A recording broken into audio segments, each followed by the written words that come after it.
Gumbo. I've got my guest here, Helaina Cappel. You played a game recently called Gizmos from one of the chat crew's favorite designers. They love talking about Phil Walker Harding.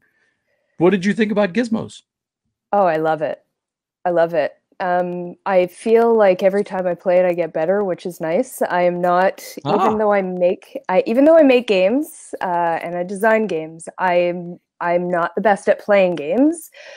So I don't often win, but every single time I play that game, I feel like I get better at it. I found it a little bit difficult at first with all of the graphics and getting to understand what they meant. But just what a fun game, really, so much fun.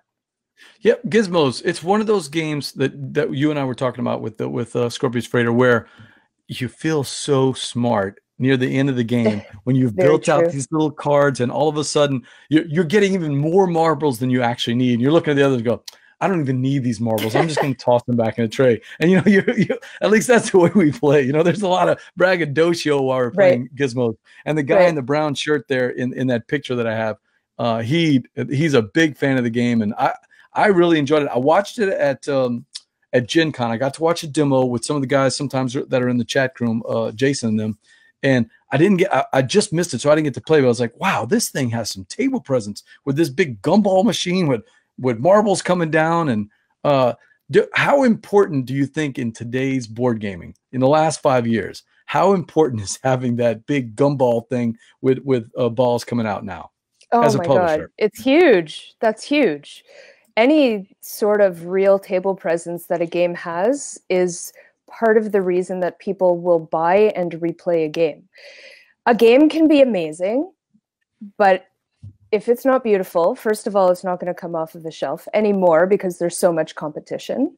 And number two, you need to be engaged in the game in more than just the gameplay. You have to be in it. And when you see a game like Gizmos on the table, you know that a lot went into it, and you know that there is this presence that makes people, if you're playing in a public place, walk by and say, "Oh, what is Exactly. that?" They're so interested in it all of a sudden. I'm like a huge proponent of having the best possible art you can possibly have in a game, and if you can make something look different, then people will be interested in it. And our next kids table game actually has some very cool table Ooh, presence. can you talk tonight? I can't talk too much about it, but I can tell you this: you'll be digging for dinosaur bones. Ooh, I like it already. Yeah, Mm. yeah, it's One of it's my really my amazing.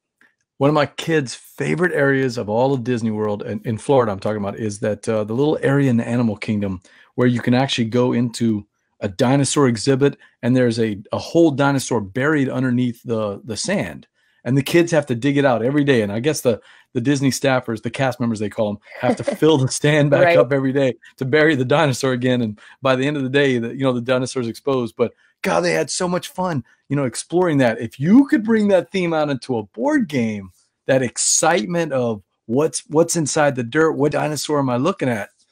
Ooh, I am curious. Let me just ask one question. Is it a Sure. game that's already been published and you guys are republishing it, or is this a new Nope. design? It's a new design Ooh, by by a never published designer, which a is really brand new nice. A designer. brand new Ooh, designer, and he's from the Toronto area, which is where we're from, Toronto. sure. So that's very exciting for us. All right, we're going Um, to be looking at that because that sounds very interesting. oh, Verla, I know it's Verla. That's got to good, get you excited.